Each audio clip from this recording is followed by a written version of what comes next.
Zabi Ahmad bisa tidak dilanjutin. Yang kami hormati yang akan seluruh majelis guru karyawan SMK Muhammadiyah 2, kemudian adik-adik guru BPN dari UIN sama Undri, iya ya, atau ada yang lain. Kemudian seluruh siswa-siswi kami, calon generasi masa depan yang kami banggakan. Alhamdulillah dari pelaksanaan tadi luar biasa. Saya kira pelaksanaan pengibaran bendera dan seluruhnya itu dari awal sampai akhir ini itu luar biasa, dan kita berikan aplaus dulu kita semuanya.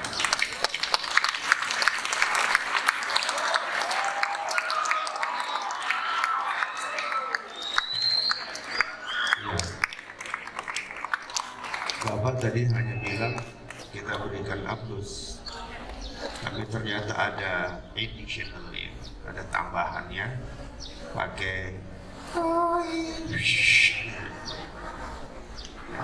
that's not good, ya, itu tidak bagus. Kalau tepuk tangan, aplaus itu artinya kita memberikan apresiasi. Jadi seperti itu. Baik anak-anak kami semuanya, hari ini kita memperingati Hari Sumpah Pemuda tahun 1928. Kita merdeka tahun 1945. Nah, artinya sebelum Indonesia merdeka ada satu rangkaian sejarah yang terjadi dalam perjuangan bangsa Indonesia ini untuk mencapai kemerdekaan. Itulah yang kemudian disebut dengan Sumpah Pemuda. Nah, ini Sumpah Pemuda. Mengapa Sumpah Pemuda ini terjadi? Karena bangsa Indonesia, ya, bangsa kita ini dijajah sudah lumayan lama. Dari Portugis, Spanyol datang berganti sampai terakhir dibagi-bagi, kita dijadikan jatahnya Belanda. Ada Inggris juga yang di semenanjung Malaya, ya, Singapura, Malaysia, dan beberapa negara Timur Tengah. Di Asia Tenggara ini yang tak sempat merasakan penjajahan itu Thailand, ya. Informasi dan koreksi kalau saya Bapak Ibu guru sejarah, mana Thailand itu katanya kan tanah yang merdeka, tak pernah dijajah. Nah ini, nah kita dijajah Belanda. Nah, salah satu rangkaian mencapai kemerdekaan bangsa kita ini adalah Sumpah Pemuda. Apa yang dilakukan kita itu penjajah Belanda. Artinya pemuda ketika itu, ananda semua ini, ananda ini ya boleh dikatakan pemuda. Ketika itu yang dilawan jelas penjajahan Belanda. Dan bagaimana para pemuda berpikir ketika itu, ini kalau kita bercerai-berai, berpecah belah, tidak akan merdeka kita ini. Kalau kita masih memegang ego masing-masing kedaerahan, tidak akan merdeka kita ini. Tidak akan kita rasakan sekarang ini merdeka yang kita rasakan ini. Tidak akan terjadi. Karena masing-masing kita berjuang secara parsial, secara kedaerahan. Ya, kita mengenal banyak pahlawan, ya. Ada Pangeran Diponegoro di Jawa. Walaupun kemudian ada penelitian berikutnya yang katanya oh itu begini-begini. Tapi yang jelas dia melawan penjajah Belanda. Ada Imam Bonjol di Sumatera Barat. Ada Sisingamangaraja. Ada Patimura. Banyak pahlawan-pahlawan dari Sabang sampai Merauke. Kami semua bisa ditumpas oleh Belanda. Artinya perjuangannya gagal. Kenapa gagal? Karena mereka tidak bersatu. Semangatnya oke. Tapi ketika kita tidak bersatu, maka mudah dicerai-beraikan. Mudah dilumpuhkan. Ya, maka ada pepatah mengatakan bersatu kita teguh, bercerai kita runtuh. Ya, sapu lidi itu kalau satu sudah menjadi sapu lidi, itu kita patahkan susah. Tapi ketika masih jadi lidi masing-masing, mudah aja kita batalkan itu. Begitu tamsil selalu yang diberikan tentang persatuan ini. Persatuan ini. Dan mereka, pahlawan-pahlawan nasional itu jelas musuhnya adalah Belanda yang sedang menjajah kita di Indonesia ini. Nah, pertanyaan berikutnya, para pemuda sekalian, karena Soekarno pernah bersabda, ini Soekarno pernah mengatakan, ya, dalam forum bahwa beri aku 10 pemuda, dia akan bisa mengguncang dunia, bayangkan. Tapi pemuda yang seperti apa? Walaupun ada juga, beri aku 1 orang pemuda, maka aku bisa mengubah undang-undang MK misalnya. Ada juga di Indonesia ini. Nah, tapi bukan itu. Bukan itu poinnya. Poinnya adalah apa musuh kita sekarang. Kalau pemuda dulu musuhnya adalah penjajah Belanda, maka sekarang pemuda sekarang apa musuhnya? Anda paham tidak dengan musuh yang akan Anda hadapi sekarang ini? Kalau itu tak paham, Anda pasti tak punya arah. Pasti itu. Tak punya arah. Maka coba sedikit kita berikan di sini musuh kita sekarang ini. Banyak sebenarnya. Kebodohan, hoax, kemalasan, perpecahan, ego. Itu musuh kita masing-masing ini. Nah, kalau Anda paham ini, pasti bisa menangani. Ketika Anda belajar, tentukan tujuannya. Tentukan ini apa musuhnya ini ketika saya belajar. Apa yang menjadi musuh ketika saya belajar? Malas. Tidak paham tujuan.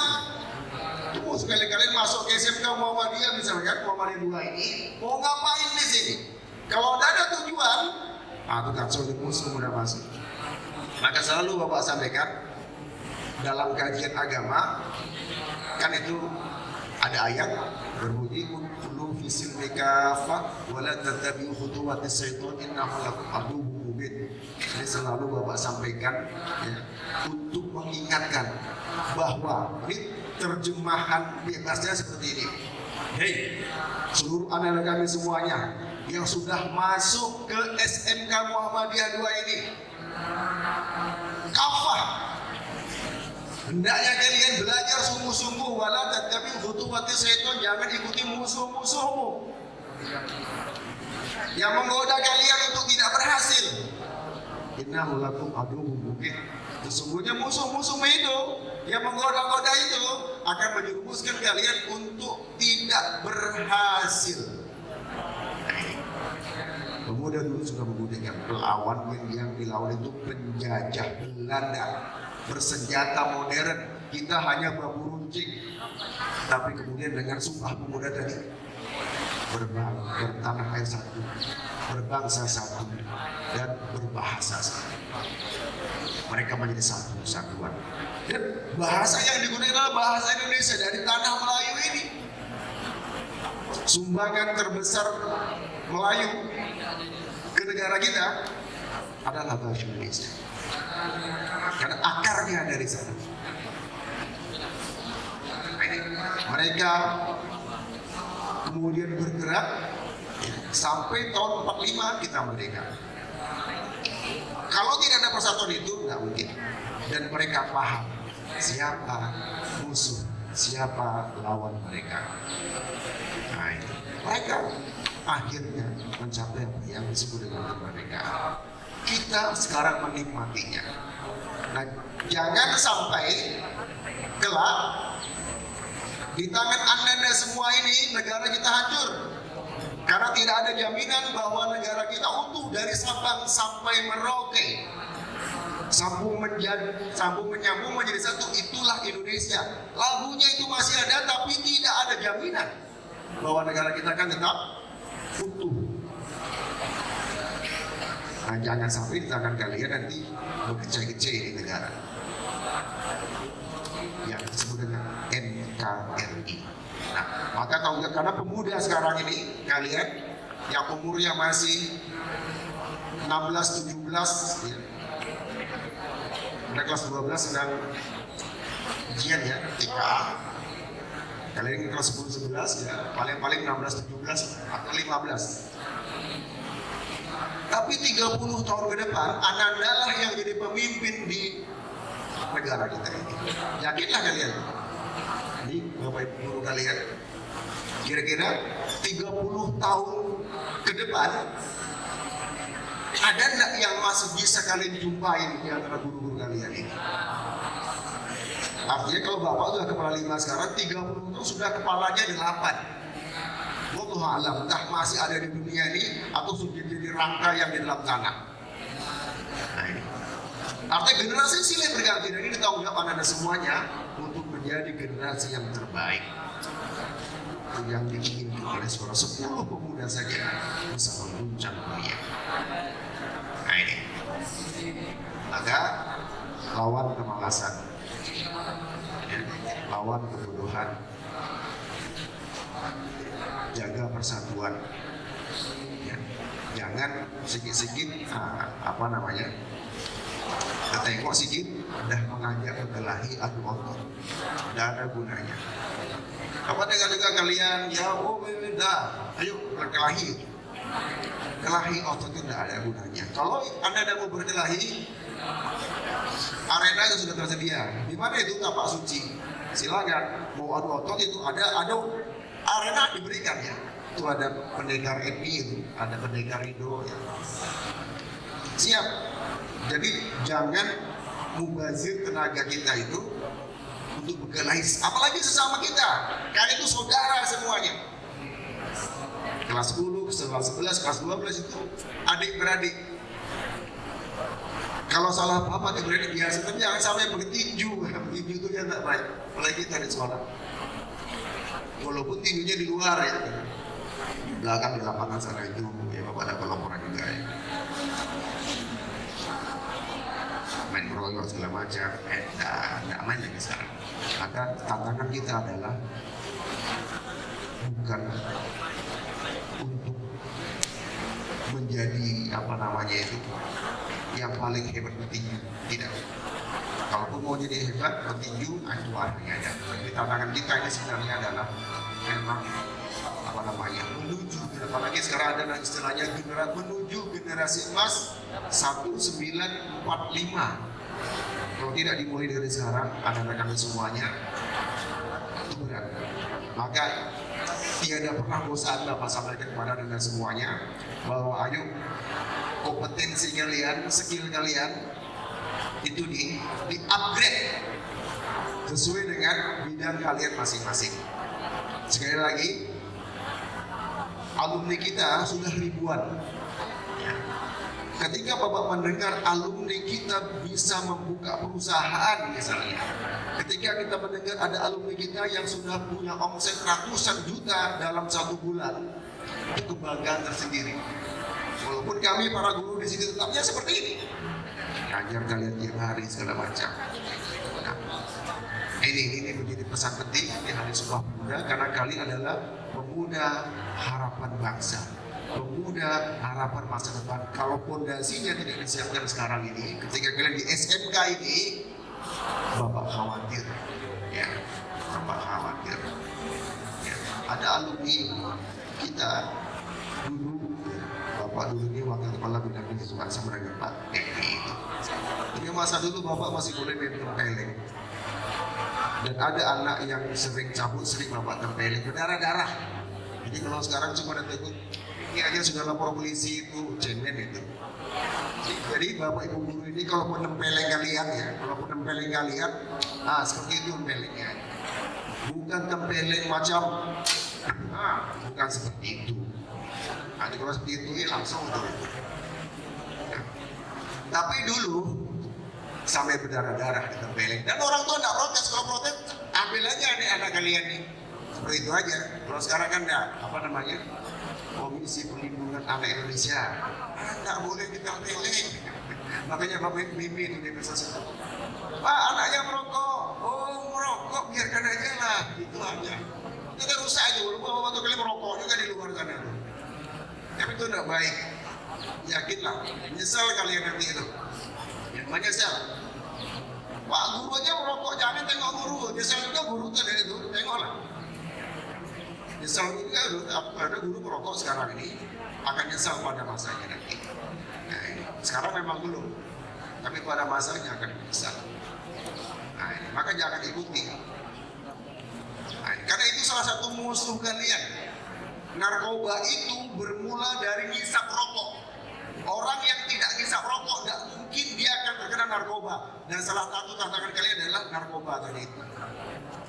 Hati-hati. Yang belum merokok jangan coba-coba. Yang sudah merokok mohon berhenti. Anak-anak kalian, kenapa tahu bapak sering jalan ke jauh, pengen tak tahu jadi mobil itu bapak ya, santai aja di jalan, luar biasa. Ya kalau duduk bapak pelek kalian di jalan, sombong betul di merokok. Nah, tapi mudah-mudahan di antara kalian ini enggak lah ya, enggak. Nah itu harapannya. Tapi karena bapak melihat sendiri ada, ini bapak sampaikan. Nah, sekali lagi, Ananda adalah calon pemimpin masa depan, maka siapkan itu dari sekarang. Ketika Ananda sudah kuliah, Ananda tidak akan ditanya lagi, Ananda tidak akan ditegur lagi, lalu Ananda begini, tidak ada pembinaan lagi, silahkan kalian masing-masing. Maka sekarang masanya. Satu lagi yang tidak pernah bosan sampaikan, kuasai bahasa asing. Karena masa kalian tantangan semakin berat.